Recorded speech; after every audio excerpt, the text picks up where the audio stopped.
There you are. Catherine, hi. How's it going? It's great to see you. It has been a while since we last talked. Yeah, it has been a bit. Oh, Yeah, I've it got has an been. echo now. That's super annoying, but that's all Yeah, right. yeah. I don't hear the echo in here, so it's probably most likely not going to be on the Okay. on the recording. Yeah, I will be sharing this on the this recording of the Okay. session. Yeah, it has been so it has been a while, and I'm very glad that we're connecting again. As I told you, I've been working on the background trying to secure funding for the project. We have some really good leads, so we just have to continue working. And as you know, particularly with an organization like ours that is really committed to supporting sanctuaries, and so we just need to find the right type of person. And but people like you give me a lot of inspiration, and yeah. So Catherine, I was telling the listeners, Yeah. to start a sanctuary is one thing. To start a sanctuary in a foreign country is another thing. To start a sanctuary, but then to start a sanctuary in a foreign country with very little sort of understanding of animals and their needs. Well, in the West, at least, like for example, here in the US, in California, I live in California. I saw your live. So yes, I mean not really live. Your story. My So yes, it's yeah. Good. You are in California. I am, yeah. So the idea of sanctuary, I mean, it's not totally alien, particularly people are vegan. So, and in fact, I have to tell you, when a man told me, he said, "Oh, you have to meet the founder of Animal Aid in Vietnam," I just imagined I would be talking to an old Vietnamese person. I don't know why that. So can you please tell us a little bit about your story? So how did it start, and how did you find yourself in Vietnam? Yeah, it's a bit crazy. I mean, I actually came to Vietnam for 6 months. 12 years ago. I had no intention of staying. I was just passing through. My dad was a Vietnam vet, and my parents lived in Vietnam during the war. My dad was CIA, and my mom worked for the embassy. And so I kind of wanted to show them what happened to this country in like 45 years at the time. That was a long time ago. And so I came here, and it's been I guess very quickly I rescued a macaque, a small monkey, a baby monkey, and through that macaque I learned that there was just no resources for animals, and that went from the veterinary side to, and that's for primates as well. And if you know anything about sort of like working with animals and animal rescue, primates are pretty high up there in terms of like resources and funding and organizations that help primates. Okay, so there's nothing for primates. I guarantee you, there's nothing for cats and dogs. So that was kind of what introduced me into it. And then I kind of got started. I moved to Hoi An. I was doing my master's degree in emergency and disaster management, and it floods here every year. So I came for the floods, and then I ended up just staying because there were so many animals in need. We were the third official animal rescue ever in the whole country, and the only one in central Vietnam. So that was 11 and a half years ago. A lot of things have changed. There's a lot of organizations now. A lot of them the concept of sanctuary now exists. We are the only vegan sanctuary. We're the only animal rescue that doesn't eat animals. And that's a really scary thing. And that can be true for a lot of states in the US as well. So let's not go pointing fingers at Vietnam. That's true in Alabama also. Okay. So I would say in general, we came with nothing. Our veterinarians, basically, they were reusing needles. Their vaccines were never refrigerated. We only had rabies vaccines. We had no infectious disease vaccines for cats for at least the first 3 or 4 years. So like really basic resources didn't exist.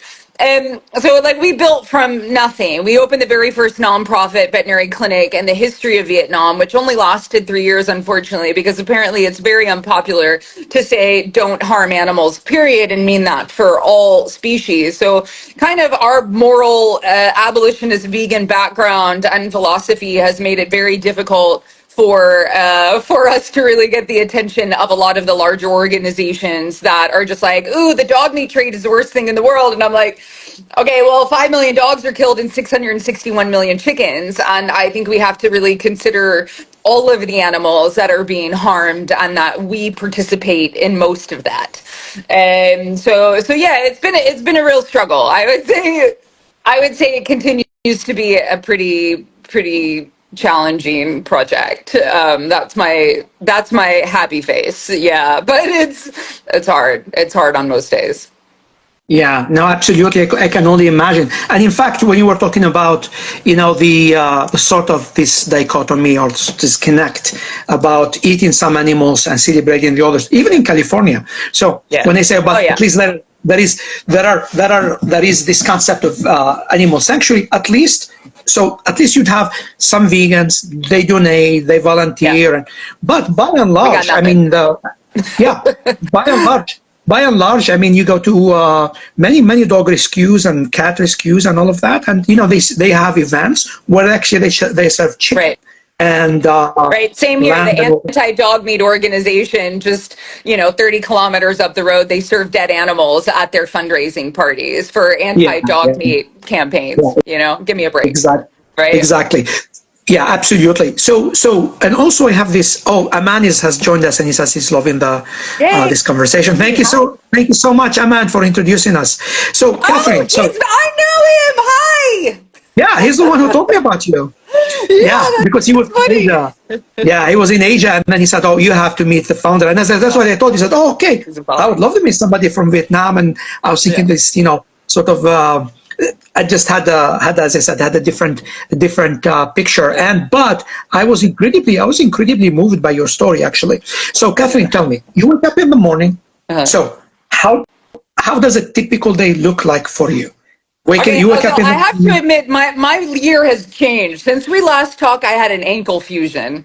I am not physically who I was. Wow. Yeah. So I have a bunch of pins holding my foot together. I had no cartilage in my foot. So apparently working with animals for 30 years is bad for your health.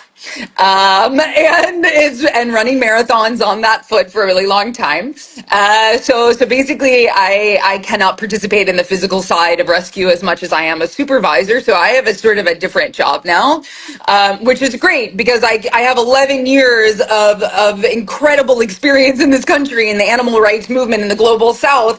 And I now have the opportunity to be able to share that on a different level instead of just, the thing is, though, I still manage all of the cases. I'm still the shelter manager. I still have to do all of the rescues as far as the community work. I have to organize all of the logistics. We are also currently in the process of starting a macaque rescue project. So we started with that macaque. Benjamin Button was his name. Because he was a little old man baby, and just this little old man face. And so macaque. So we're sort of branching out into wildlife as well, which involves registering for our international NGO license here in Vietnam, which is a expensive, time-consuming, and unbelievably paperwork-heavy process with the Vietnamese government.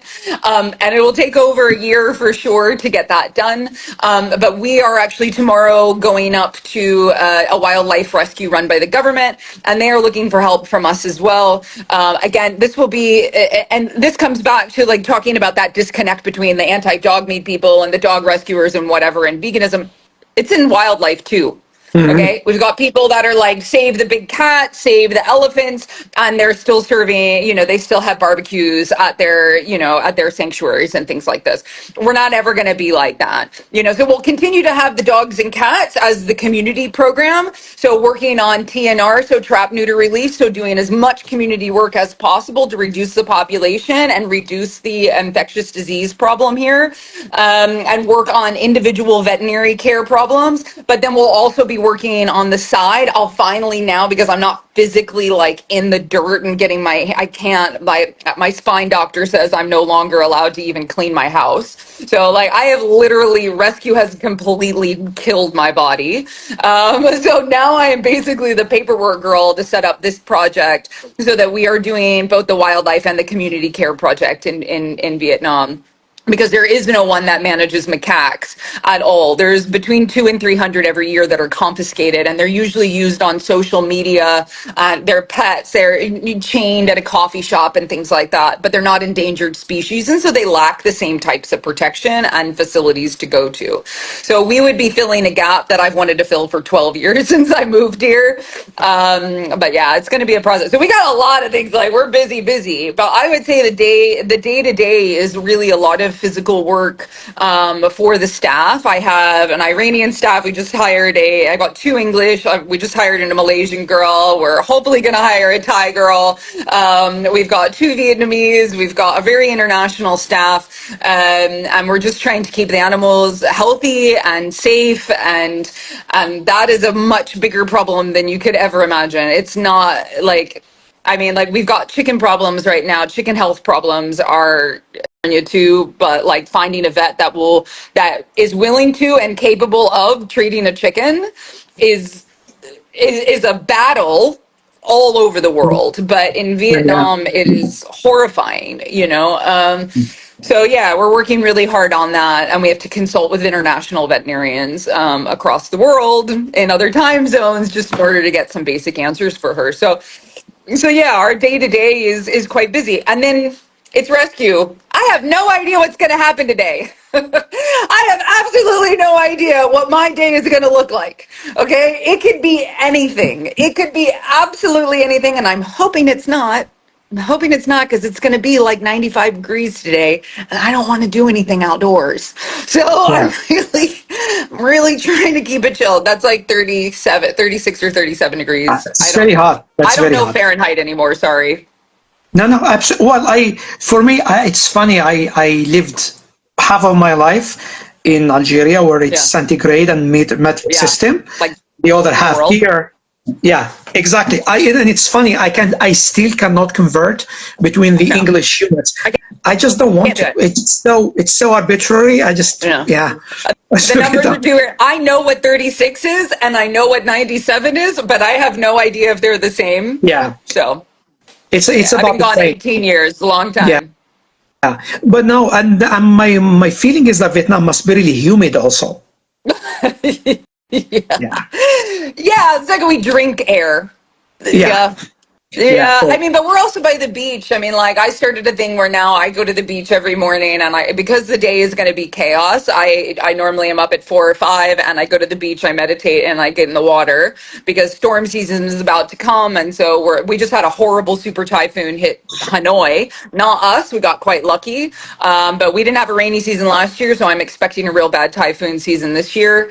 You know, we've had, you know, but luckily we don't have the pigs this year. Not luckily. They both died this past year since I last talked to you, and it was a horrible experience. I mean, losing them was, I mean, there's no words for what that was like for me and for the organization. I mean, they were the oldest pigs in Vietnam probably to ever have lived. You know, 11 and a half years and 9.5, I think, is pretty solid for pigs anywhere. Anywhere, you know, not just Vietnam, but to get them that far was pretty incredible. But now the typhoon season coming up, it's a little less scary because we don't have animals that we can't just put inside the house very easily. So yeah, but it's a challenge. We got a lot of work coming up, but you know, and I'd really like to get back to the US as well. So I'm trying to find somebody to do a lot more of the day-to-day shelter management stuff. So we really need a good shelter manager on site that has vet tech skills and things like that can manage these emergencies, because I haven't been to the States in like 3.5 years, and you know, so I'd like to visit and do some businessy stuff. I need a driver's license. If I remember correctly, are you from Montana? No, I wish. I was just talking. I met an American last night, and we were just talking about Montana and how it's just this amazing place, but I've never been. I've been to, like, I lived in Mongolia, but I've never been to Montana. You know, like I have this very strange travel life, but I've not been to places like Wyoming. You know, like it's funny. I'm from Virginia originally. From Virginia. Oh, Mongolia. Charlotte, so, and you had something to do with horses. Is that correct? did. I actually went very specifically to ride horses. I was a horse girl for a really long time, pre-vegan days. Mongolia is actually where I began my journey towards veganism because I met my first vegans, and my first vegan restaurant was around the corner from my apartment. It was a Loving Hut, which is a chain that's around the world in a lot of places. But that's where I first encountered vegan food, was in Ulaanbaatar, Mongolia, living there. But I rode horses there, just out in the steppe, and that was my beginning transformation into a vegan. It took me a couple years, but I got there. But it's very meat heavy, very, very meat heavy. But yeah, I met vegans living in Ulaanbaatar. It's possible, we do have more vegan restaurants there in Mongolia now. Oh, that's great. Yeah, that's great. It certainly is. The awareness is spreading. It is, and conversation, and in places you wouldn't expect. Exactly. Exactly right. No, absolutely. To me, sometimes I see what people do to animals, and it makes me despair. At the same time, I see people like you and the kind of message that they carry day in, day out. You guys are ambassadors for animals, and that's. And I absolutely, I started Vegius because I absolutely believe that animal sanctuaries, if they are empowered and they have the right resources, they can make real transformations in terms of people's attitudes.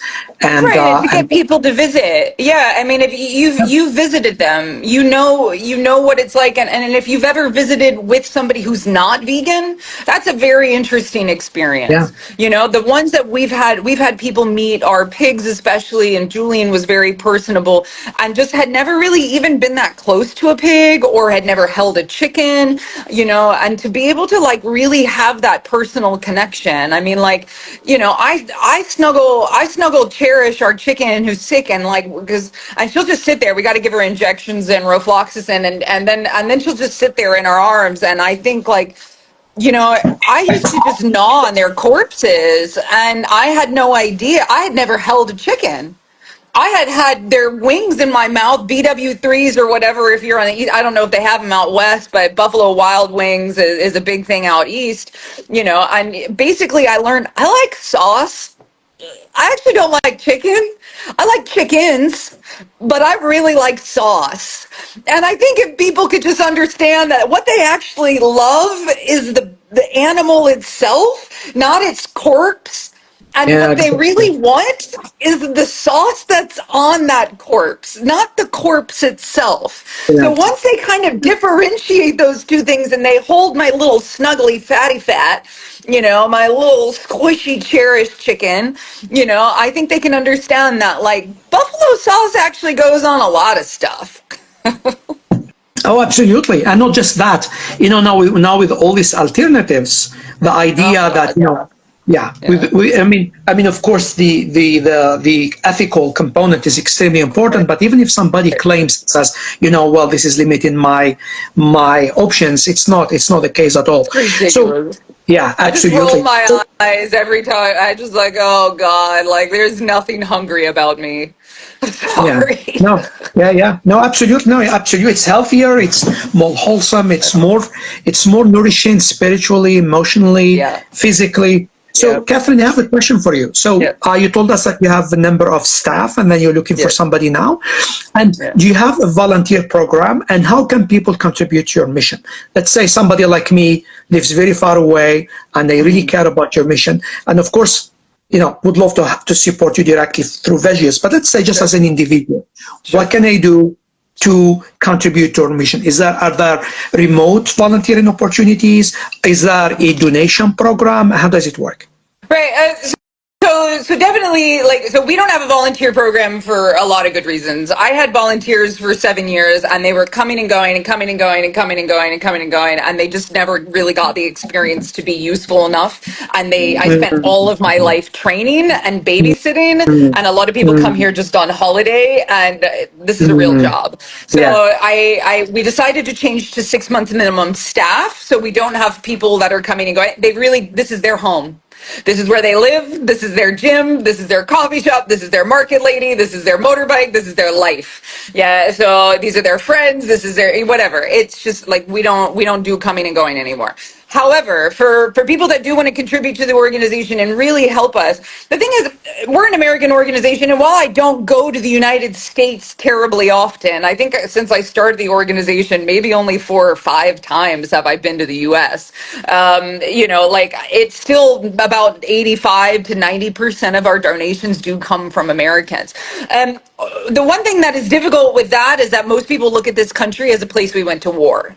We very rarely actually meet Americans on the ground. For me to meet an American last night was super weird. And he even said that to me. He was traveling through, he was like, "You're the 3rd American I've met in 3 weeks." Like we don't run into each other. In Thailand, it's the opposite. Americans will go to Thailand, but not Vietnam. And I really want people to like understand that Vietnam is like, they don't even think about the war. The Vietnamese have no real, like, they don't hold any grudges. They don't feel anything like that for us. They're not all dog meat eaters. In fact, the people that eat dog are such a tiny, itty bitty minority. They're so small that it's like, it's such an insignificant number of the Vietnamese. So I, number one, want people who want to contribute to the organization to look at the Vietnamese as a really, like, it's a very modernizing country. Obviously, that's not the whole country, but that's frankly true in the United States too, and we know that. Places in California you've been, I mean, like, that look no different than Vietnam. And so I think, like, I really want people to be able to contribute by sharing and like humanize this place. It's not a war. It's not an Oliver Stone movie, for Christ's sake. These are really kind and amazing people. This American last night, he said, "One thing I got to tell everybody is these people are so kind." They're so incredibly hospitable and kind and caring and naturally and legitimately and sincerely loving people. And I want people to look at that for our organization, not just they eat dog and they're mean to animals and they have this and they have that, because there's a lot of racism towards the Vietnamese and it really pisses me off. So I want people to be able to understand that. Share our posts, and share, like, show people Vietnam. I really want to share the beauty of this country. And damn the food. Wow. Damn. Like, woo, we got some vegan food in this country that will knock your socks off. There are more vegetarians and vegans in this country than America ever will have. Because of Buddhism, because of the Buddhists here, right? So, and that's true in any community in California, and any community in Alabama, Louisiana, and Gulf Coast, that has Vietnamese there. There's a lot of vegans because they're Buddhists. So really humanize it. But also just be sure to, like, donate and share. People have no idea how much it matters to share. I really want people to understand the value of what that is. And contact us. What's that? It's my alarm. Oh, okay. I am talking too much. I know how I am. No. It's my alarm to remind me of this, but I set it by mistake an hour later. Now to remind me, but I remember. Okay. No, this is very important. Now, Catherine, I really wanted to hear you. So I'll tell you something. You said something extremely important. So the legacy of war. So first, we start with animals. We don't want to know about animals so we could eat them. But then when it comes to war with other people, and you mentioned Vietnam, so people they don't develop empathy and curiosity about people they go to war with. We want to dehumanize them, so it's easy for us to drop bombs on them. I can tell you, countries, amazing countries, but we are not interested. I'm not interested because I'm going to throw a bomb on them. I'm not going to be curious about them. I want to show empathy, because then war becomes hard. And the sad thing, sometimes decades after a war has ended, people are still it's still locked up. Like, for example, you watch a Rambo movie in Stallone, just shooting the Vietnamese. And that goes on for decades. Think about how many movies about Vietnam have you seen that are not about war? That's exactly. You can't. Right. Any. Exactly. There aren't any. And There's not a single one that would be seen in a Western cinema. Is exactly. Not a single one. Right. I agree. I absolutely agree. And so what you're doing to say this also, one of my staff is Iranian, right? Yeah. We're not supposed to be friends, right? You Yeah, know, exactly. we are the same. She's cute as a little button. She's like a little tiny teddy bear. Yeah. She's about this tall though. She's so little. I'm teaching her to drive a motorbike as soon as I hang up with you. We're working on that. And she's so grateful and so adorable. And we have like the same problems. All of our problems in life are exactly the same. And it's like the more you travel, the more you see, the more I spend time in Vietnam, we're exactly the same. The Iranian people are not our enemies. The Vietnamese people were never our enemies. They're just not, Exactly. right? We got to stop that sort of division. And it's very upsetting to see that that's how we dehumanize people so easily. China, I was in Thailand for my recovery from my ankle surgery, and I spent a lot of time with a lot of Chinese women especially, and we would go to these women's groups, and there's a lot of all these Chinese women around me, and they're so just so adorable, and we just had the best time ever, and we were just talking about the same exact problems with men, problems with our parents, problems with money, the exact same problems, you know. We're all just, and mostly we talk about how lazy men are. That's actually what women talk about all around the world, and we talk about how cute their butts are. Yeah. All women. I love your passion. I really love your passion, Catherine. And you know what you said? No, it's incredibly important. Traveling, that's exactly right. And building this global community. And you just realize at the end of the day, whether it's Iranians or Vietnamese or Americans, they wake up in the morning thinking, what am I going to make for dinner today? How I'm going to send my kids to school today? That's what I'm thinking about. They're thinking about you, about war. No, nobody and then cares. You are absolutely right. So you are in this way an ambassador for that society, and also directly in your organization, directly for Vietnam Animal Aid. So how can somebody be of use? Like somebody like me, I would love to. I mean, as I said, I would love to.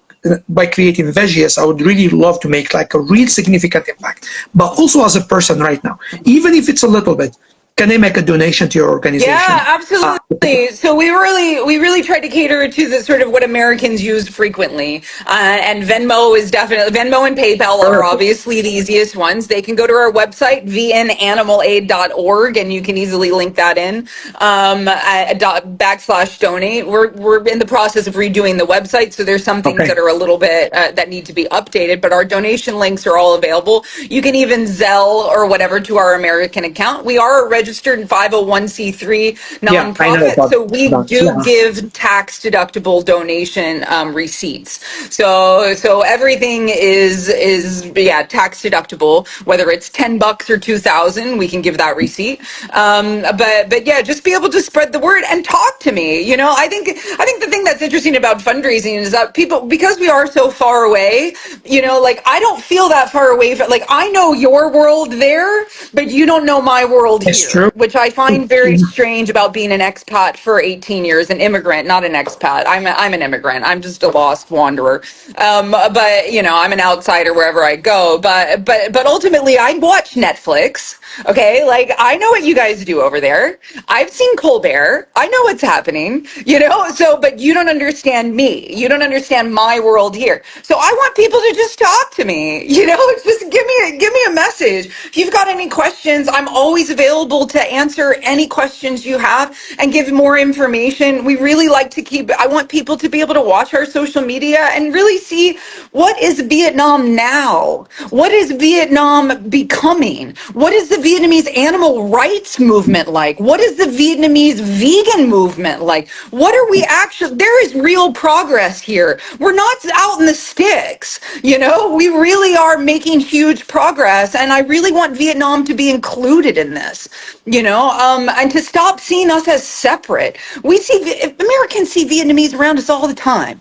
You can't spit without hitting one in California, you know, just talk to them. They're lovely. They're the kindest people you'll ever meet. They're the nicest people in California. Talk to a Vietnamese person. You know, we love them, and tell them, hey, check out Vietnam Animal Aid and Rescue in Hoi An. And please come over. Stop going to Thailand. I mean, like, it's nice or whatever, but Vietnam is way better. You know, come to Vietnam, guys. It's so cheap. Look, the plane ticket's crap, okay? Like, I'll admit, we don't have really great flights. You're going to have to go through Korea, but just come visit, please. Come visit us. You know, Catherine, as you say that, gave me an idea. I just recently connected to a vegan travel company in Asia, a big one, and they wanted to work with us. They wanted to work with us. You know what they can do? So the person is pretty busy right now because they have some events. In a couple of weeks, we are going to sit down and try to design what we can do together. I would love to loop you in, and then perhaps what we can do. Yeah. So let's brainstorm. Let's brainstorm. Yeah. And Absolutely. yeah, and just to give our viewers or our listeners on the recording. So this is Catherine Besch. Catherine, am I saying your last name correctly? Besch. Besch. Yeah. Besch. She's the founder of Vietnam Animal Aid. And as Catherine said, as you can say, Catherine is incredibly passionate. She's incredibly compassionate. And she's super easy to talk to. You are very easy to talk to. There isn't a single message that I didn't send her on social media or WhatsApp or whatever way, and she did not respond. She's always, I mean, of course, she's incredibly busy, but she always makes the time. She likes to talk to people. Please reach out to her and visit vietnamanimal.org, make a donation. I myself... Ideally, a monthly donation. Even if it's $5 a month, it really makes a big difference. Join our Patreon. We do updates on that. That's probably the best way if you want to continue to be involved and really see more of a day-to-day life. Patreon's the way. Okay, I absolutely do. So I will do that, and I will increase it with time because right now, as you know, I'm working on the app. I'm a little bit limited, but I will do it. I will do it just personally as a way, as a token of gratitude and a token of support. I know how much that goes. And I have been involved with a number of sanctuaries, and it really is a lifeline for sanctuaries. These are non-profit organizations. 100%. Yeah. I mean, just in terms of like running a business and budgeting, anybody that runs any kind of business, nonprofit or otherwise, can understand how to run a budget. Anybody that knows how to work a spreadsheet understands that if you can't figure out how much money you're getting in every month, it makes it very hard to figure out what you're going to do with that money. So Patreon changes our life. Absolutely. So that sounds absolutely great. And you have a loyal family member now. And hopefully more people are listening to us. Please do the same. Please join Catherine. And Catherine, I was just telling you that you just gave me the idea because I was been talking to this person recently, and the synchronicity is great. The person who has the travel company, I absolutely would love to, the three of us to sit down and we can brainstorm what we can do together. Vietnam is an amazing place to travel for vegans. If there was one thing that would bring me more joy than trapping cats and sterilizing animals, I think and veganizing people, it would be just feeding vegans in Vietnam. I could just take people up and down this country and we could just stuff our faces. I just want to make fat vegans, but it's nearly impossible because this stuff's so damn healthy.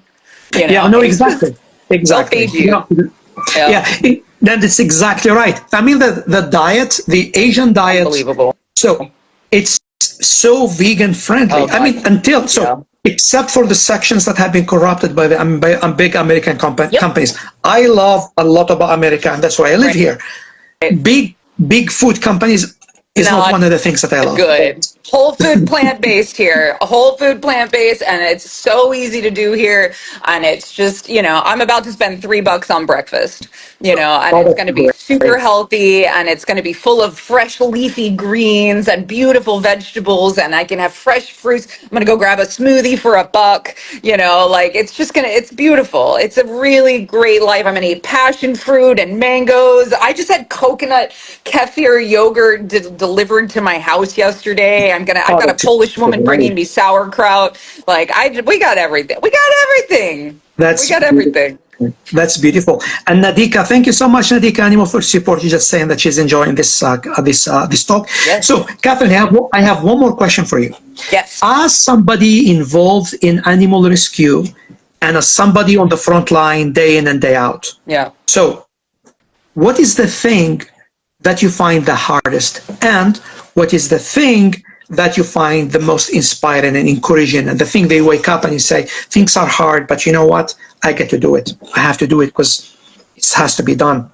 That's really hard. I mean, this is very much a frontline job. I would say, there are days where I want to close my eyes driving to get coffee. It's horrifying sometimes. There are things that you can't avoid and you're like, I can't help. I don't have the resources. But to me, I think the hardest part of it definitely is the ones we can't help because we lack the resources. And by lacking the resources, it's not necessarily what you think. It's not just money. It's the staff that have the experience to manage certain types of cases, whether they be behavioral or medical. We don't have the space. We don't have quarantine at all right now. We can't take any new animals. We don't have adoptions. It takes sometimes 7-8 years to get an animal adopted here.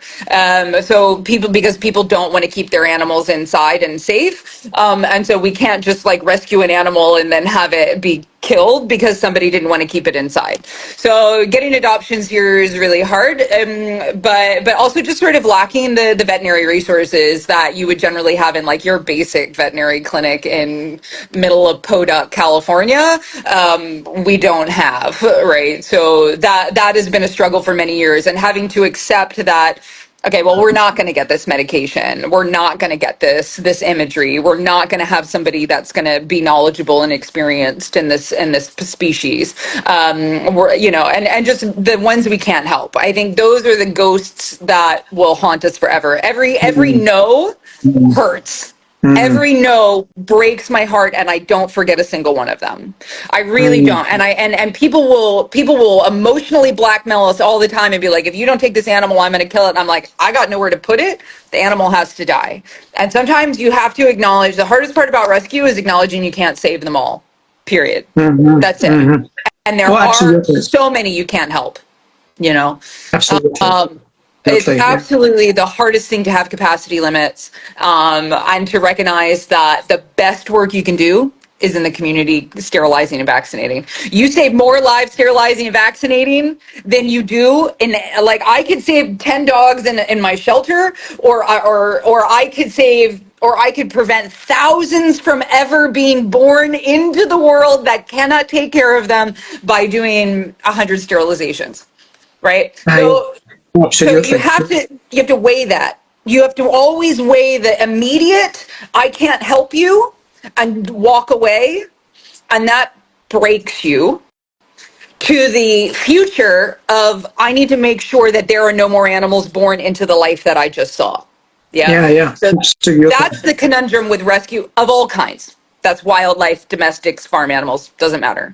Whatever you're rescuing, you have to have capacity limits, and you have to acknowledge that there's going to be a whole lot that you have to say no to that are impossible to help. And that's really hard. Getting staff that are, I think, probably the hardest thing for me, honestly, as a rescuer on a daily basis, is just getting staff that are capable of taking care of the animals, have the experience with them, but also don't want to eat them. Trying to find vegan caretaking staff, it's like, that are willing to work for not much, because we can't pay that much, out in Vietnam for a period of time. That's really hard. So, but as a rescuer, that's not what everybody has to go through. But what I just explained before, that's what all of us, all over the world, and every country have to go through. And if you don't go through that, you're putting yourself in a worse position. If you don't acknowledge that a lot of them are gonna die, a lot of animals, because of your decisions, are gonna die. If you can't wake up to that every day, you can't do this job. You can't do it.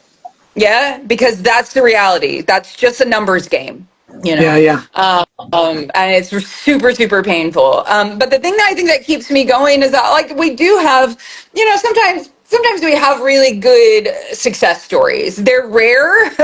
Admittedly, they're rare, because it takes so much work to get an animal to a home. From rescue to homing is an incredibly long journey, and generally very expensive, resource intensive.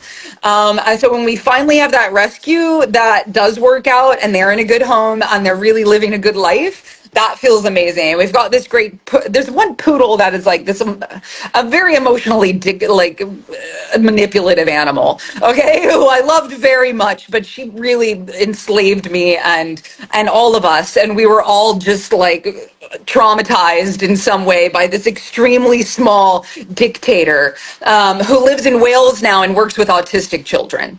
So there's a whole success thing that sometimes looks a lot different than what you thought. But a lot of times it's actually just a community animal where the owners finally decided to not let it run around anymore. Finally decided to put fencing up and keep it safe.